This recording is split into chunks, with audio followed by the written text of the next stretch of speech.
So I'm from West Milwaukee, and I'm a volunteer for Convention of States. I think most of us can agree that our nation has deviated from the ideas set forth by our founders.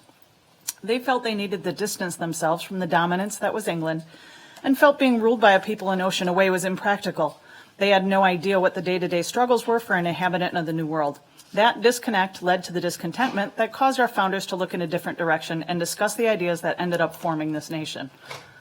The founders could relate to the reality our government has become, an overspending, overstepping, overregulating, overreaching establishment, hampering the progress and interfering with the freedoms of its people that it's supposed to be governing.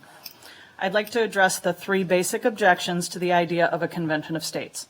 But first, a lesson in semantics. The calling of a convention of states a constitutional convention. The goal of a convention of states is not to rewrite the original document as the phrase constitutional convention implies. The goal is to amend the original document. The literal meaning of amend is to change. However, the change here will be adding to the 27 amendments that have already been passed. Let's look at the objections from a group right here in Wisconsin. They feel the enumerated powers given through the Constitution, if upheld, will work through the issues that we've seen thus far. This group was formed in 1958, and before their formation, we'd seen how the power of the government was surpassed by the formation of the Federal Reserve in 1913, and recently we've seen executive orders like the ACA that have been made into law without necessarily going through the proper channels. So the idea of things working themselves out may sound great in theory, but the power-hungry lobby-influenced professional politicians in Washington have proved otherwise. Another objection is the idea of a runaway convention, meaning changes to our Constitution would alter or abolish the idea our founders originally intended. We can see how that's been done through the years through judicial rulings and with long-standing policies voting for the same pork spending line items time after time. So that appears to be broken too. Finally, some are worried about the dynamic of our Constitution could radically shift based on which party is in power. Let's look at the numbers on that. Right now, there are 535 bought and paid for representatives in Washington set to make laws.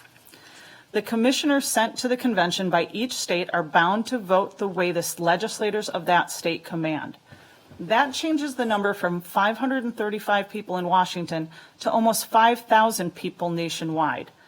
Any amendments that come out of this convention will have to be palatable for everyone to indeed pass.